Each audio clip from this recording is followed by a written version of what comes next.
All right, so I am joined with Donavan Sebastian. Just introduce yourself real quick. What's up, y'all? I'm Donavan Sebastian, your boy Bobito, Coach Ruiz. Yeah, we went to undergrad together. We were roommates for about a year or two. So Mhm. yeah, that's me. What word word? Would you get your degree in again? Pre med. All right. Did you what do you do now again? So now I'm a recruiter. I wanted to go to medical school, but my senior year I changed my mind. Started working at my university that I graduated from, just as like an advisor, helping students with picking classes, career goals, stuff like that. But then I moved back to Virginia Beach, and now I'm an IT recruiter. So essentially, I just help people get jobs within IT. Oh, okay. That's what's up. All right, so we'll just dive in like into our first topic is talking about that NCAA adjustment on the rules for trans athletes. So just for people who don't understand, a simple breakdown of it, we have the NCAA here, and then all the sports under it. The adjustment is now all the sports under it, the governing bodies for each sport like basketball, baseball, football, track, and whatnot, they can decide what their rules are for a transgender athlete participating in their sport. So instead of the NCAA itself having essentially one rule for all sports, the sports can decide itself. So football can have a different rule for trans athletes compared to basketball, right? So that was the adjustment. So first, in general, I guess what is your opinion about trans athletes participating in sports? I mean, whatever people decide to do with their own bodies is one thing. Um, if I think when it comes to athletics, I do think regardless of whatever you claim, what gender you claim to be, I do think there is some form of advantage and disadvantage with that, especially in terms of competition. So I saw that each sport, I guess, is determining which athletes can participate, which I agree because at least with that aspect, because football or basketball and track, they all have different abilities and require different skills. And um, so it wouldn't be fair for like the whole NCAA to have one solid rule because that rule could be fair for one sport and not the other. Mm. Um, Now, I read that they were doing like testing. So, like, you have to do testosterone testing every 6 months for whatever sport it is. Because I guess men who are participating that, change their gender in a woman and they participate in a woman's sport, then I think that's where it makes it fair because the testing, the testosterone levels will kind of, uh, I guess, keep things a little bit more balanced. But even though I did say it's that part is fair, I still think men who are participating in those sports, they still have an advantage regardless. I think there should be like they should have like their own category where you have men's Mm. sports, women's sports, and then you should have maybe have a transgender sports where if you're going to be a female competing against men or men competing against female, you guys are all just all in one category. So there is no, off balance. And if you don't want to participate in that, then you can still participate in the sport with your original gender. So that's how I That see that. yeah, yeah, that makes sense. Like what? So when I was in grad school, one of the classes I took was the role of sport in society. The one of the topics was like gender, and the majority of people in our class, like both women and men, and then also we looked at like some data from actual athletes. They essentially don't think it's fair for transgender athletes to participate in their sport. It was mainly the males transitioning into to women. They feel like they have a bigger disadvantage, and essentially saying it's not fair, right? So we know just biologically, males are typically stronger, faster, and whatever, bigger than women traditionally, right? So we can put in all of the work, or anybody can put in like the same amount of work, but a male is typically going to be like bigger, faster, and stronger. Uh, I guess how, if you were, for example, a woman and you see a male transitioning in your sport, how would you feel? Would it make you work harder, or would you like really feel like you have a really big disadvantage? Well, I'd probably feel like I still have a disadvantage. If I'm a collegiate athlete, that means you're, you know, most likely one of the top athletes in that sport in your whole country. And uh, that work ethic shouldn't change. If as an athlete, I believe you should be giving your all regardless of what your competition is. Of course, not everybody, operates that way, but I do think it would give me a disadvantage because, for example, my sport is basketball.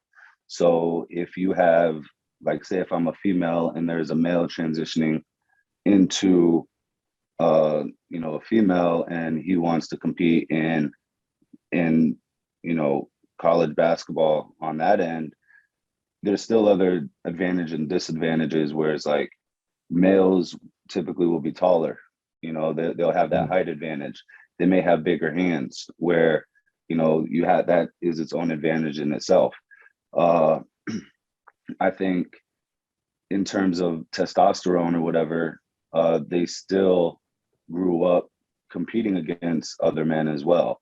So you have that advantage still, where you're still competing growing up at a level that is still a little bit higher for the men, because you're competing against, stronger competition in terms of an athletic standpoint, because females are just as skilled. When it comes to basketball, females might be more skilled than men, because they can't rely on athletic ability the way men can. But as a female, I do think there would be a disadvantage. And if I did lose, say if it was track, for example, and I'm doing the 100 meters, say if I came in second place and the person who beat me was formerly a male, I would feel like that wasn't fair. It's like, come on, I beat every other woman except for this guy. So that's how I would feel about it. Dang, that makes sense. Like, so another little avenue I was thinking about, now that the NCAA is kind of allowing athletes to go get money, based on their likeness or whatever, name, image, and likeness. I feel like, obviously, if you're winning at something, it's a little bit easier to market yourself, right? So I feel like if a trans athlete is winning in all of these different categories, different sports, it's easier to market themselves, which essentially now they're making a little bit more money. Like, do you think that that's fair, or is that just how the world works, I guess? I think when it comes to that, the marketing aspect, it's just how the world works. It may not be fair, but there's a lot of things that aren't fair when it comes to finances and marketing or whatever. Even when you're looking at something like professional sports, where you have a big market versus a small market, right? Whereas, like, if for basketball, for example, the Lakers, Los Angeles Lakers, New York Knicks have the biggest market. So you're going to be able to, like, if we're a player that's in those markets, they will probably be able to get paid more, get a lot more sponsorships and endorsements. But I guess to revert back to what I was saying earlier, that's why I think they should have their own category. So trans athletes should be able to compete in that one category, just like, so you have men, women, and trans in the middle. Um, and then if you're the best in that category for whatever sport you're participating in, that's fair game, right? Because at that point, you're competing not only on the athletic level, but the marketing and business level. It's all equal. So you these athletes from the men and the female side who are transitioning, they get to choose if they're going to compete in that, and that will be their decision. So whereas a woman, like a woman track athlete, and you're competing against a male transition into a woman, she doesn't have that much of a choice, right? She has no choice but to compete against that one person.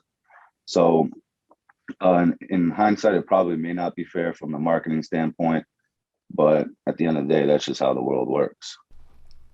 True, I would say so. Yeah, especially for these young athletes. I mean, I think that's good to experience that and kind of go through it, I guess.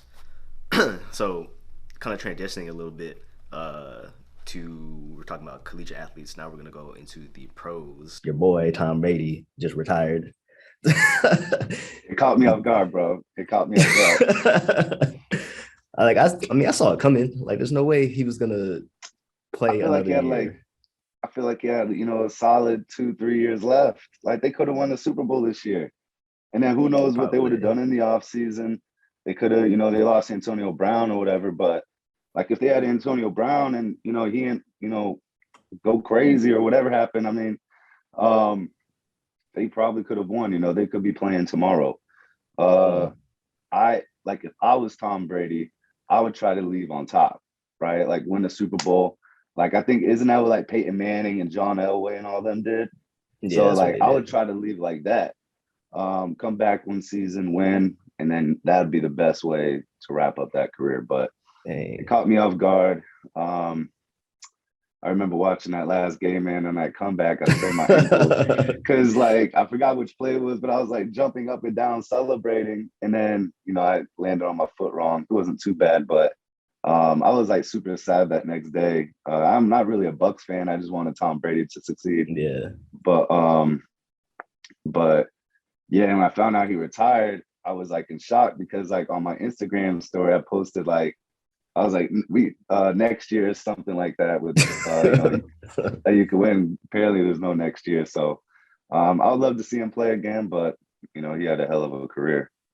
Yeah, how old was he? What, 44 or something? Something like that. Yeah, I don't know his exact age, but I don't know. The fact that he was still playing at that level was super impressive. Have you seen, like, his workouts that he does? All right, so it's mostly I don't know if it's like this entire career, but it's mostly kind of like body weight and bands and stuff like that in terms of his besides, like, playing football itself, right? But essentially that was his strength and conditioning program for many of years. Do you think, like, that was beneficial for him playing a long time? Well, yeah, so if you're doing body weight and bands, I mean, I'm pretty sure those workouts are specialized, of course, for his position. But those workouts, regardless of the sport, you're incorporating multiple muscle groups all at once, and especially your core. So when you're using bands, for example, it's a different type of resistance than occasional, like, regular weights. And it can develop muscle groups a little bit differently as well in terms of explosion, whatever. I mean, you can go into a lot of details. We're not going to have time for all that today, but I do think it's beneficial regardless. Any type of workouts, for the most part, could be beneficial regardless, as long as you're doing some form of training. I don't believe there's one specific form of training that is better than the other. It really just depends on what the individual's goals are. But regardless of his workouts, I think his nutrition probably played more of a factor. So I don't know if it was him, but wasn't he doing something like a vegan diet or something like that? Something like that. If it wasn't vegan, it was like pescatarian or something. Yeah, and I know a lot of NBA players are moving into that as well, like Chris Paul. Like, he's kind of like Tom Brady's an older athlete still participating at a very high level. And you started to see a drop off, in terms of performance just a few years ago, but then it picked back up, and he credited that to his nutrition. And I feel like Tom Brady, like his last year or two with the Patriots, it seemed like he was declining. And then I don't know, but he probably changed his nutrition a little bit, whatever, which allowed him to continue performing at that, at that level, even though with the Bucs he had better weapons, but still, I would say it's definitely a combination between his training, with body weights and bands, just as much as his nutrition itself. Okay.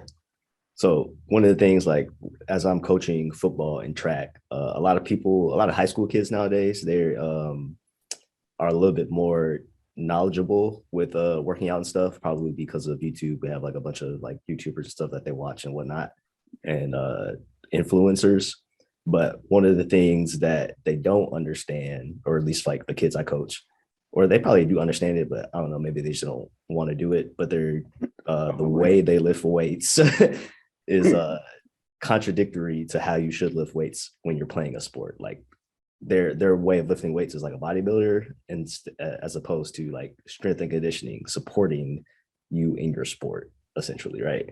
Yeah, so, I would agree. That's how I feel like I trained growing up, because I didn't really know any better. Yeah, I was just like, but when we were growing up, we didn't have all the social media. We had YouTube, but it's way different than it is now. Oh, so yeah, like definitely.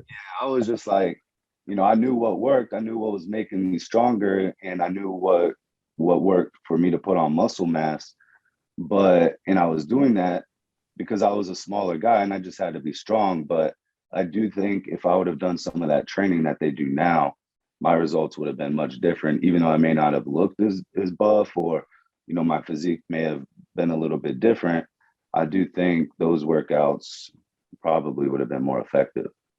Oh, yes, I agree as well. I mean, when I was in high school, the coach that specifically trained us on our weight training, like in the off season, he was our defensive coordinator, but he also was a certified strength and conditioning coach as well. So he kind of like made us do a lot of things that as an adult, I like figured out why we did it. And I was like, oh yeah, that makes sense. One of the things was like going down slow and exploding up. Yes, I didn't understand that growing up. I didn't understand why they did that. I'm like, why am I going to go so slow? I want to be fast. Mm-hmm. But, that eccentric movements are arguably more important than the concentric movements, because that's going to develop a lot more strength and explosion. So especially when it comes to acceleration and deacceleration and stopping and going, you got to have that eccentric strength. Yeah. Are you familiar with Cal Dietz? Mm-mm. So he's kind of like a strength and conditioning coach, but he also I forget what school he worked at, but he had some throwers, like track and field throwers who. Oh, is that the video that you posted? Yes. So, I know what you're talking about now. Okay, yeah. So I tell that to my kids all the time and like explain to them why we're doing this. And maybe some people like really just don't care. They're more worried about like the way they look as opposed to how they play or whatever. But we know, like, hey, this is why we do this. But yeah, that's like the annoying thing, I guess, dealing with kids, because they do just want to look good. And they're smart with that. Like they do good workouts to look good. But I'm like, hey, if you're trying to be better at football or you're trying to run faster, this is what you should do. Yeah. And you shouldn't be lifting 6 days a week as well. So no way. You gotta let your body recover, man. Yes, exactly. All right. So was it today? We're filming this Saturday, February 12th. The Super Bowl is tomorrow, Sunday, February 13th. We got the Bengals versus the Rams. What is your prediction? So, I'm not a fan of either team, but I do think the Rams are going to pull it out. I like to see Joe win one, especially given it's the second year. I think he would be the first player to win a Heisman national championship and I think the NFL, Super Bowl, all within like 3 years or something like that. So I think that would be a cool stat. Joe's the man. You know what I mean? Yeah. He's swagged out. So, I'm rooting for him, but I just don't think, I just don't think they're going to be able to pull it out against the Rams. Dang. So I think the Rams are 100% the better team. Yes. Overall, but I do feel like in the sport of football, or just any sport in general, it's not just about your talent. It's like the timing of it. I feel like the Bengals now are hot and they're riding it, and it's like just their time. Yeah. However, I feel like I don't know about the bye week though. Okay. That might slow them down. That's true. I didn't think about that, but no, you're right. They are hot right now. I think it's anyone's game. It could go either way. I mean, they are hot. You know, the thing is, I feel like, correct me if I'm wrong, but the Bengals line, you know, isn't all that. Oh So yeah, they are trash. I know. So it's like I feel like Joe's just gonna have his hands full, and you know, he's gonna that's gonna be his biggest competition right there. You know, just dealing with that line, and I think that's where the Rams have the biggest advantage. They do. Like I was one of those guys that clown the Bengals for drafting Jamar Chase as opposed to a lineman. Now, Really? Jamar Chase definitely proved me wrong, but Yeah. Joe Burrow still took 9 sacks against the Titans or whatever. So it's like, yo, this is your number one pick, and he tore his ACL last year. Like you have to protect your number one quarterback. Yeah, of course. Like, sooner rather than later. But you know, they're definitely going to be looking at some people on the line in this upcoming draft, and you don't know what they might be trying to do in the offseason as well. Yeah. So, but yeah, if they had that line, if that line was at least average, then the game, I feel like we'd be having a completely different conversation. Oh yeah, I would agree. And also my prediction, I'm going for the Bengals. You're going. That's who you want to win. Yes. But is that who you think? But you think the Rams are going to win? I think so. I think the Bengals are going to win, but it's going to be really, really tough. And if they lose, like I wouldn't be surprised at all. Yeah. I mean, to me, I just want a good game, to be honest. So I just want a good game. You know, I'm gonna throw down, you know, some wings. You know, probably order some pizza. But you know, I just expecting a good game. Yeah, but I got the Rams winning. But like I said, I won't be mad if, you know, Joe pulls it out. Yeah, I agree with you. All right. So short podcast, especially for the very first episode. Editing reasons, but then also it's like, you know, it's our first time, like got to get into the groove of things. So that's pretty much it. I don't really have like an outro or anything like that.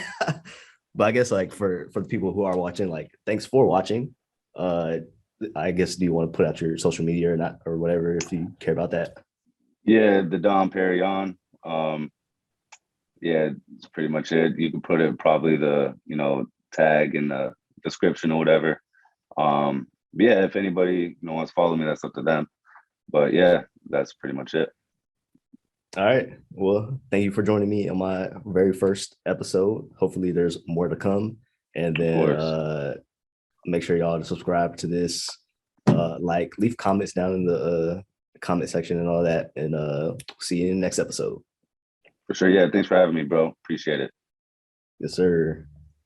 All right, peace, y'all. All right.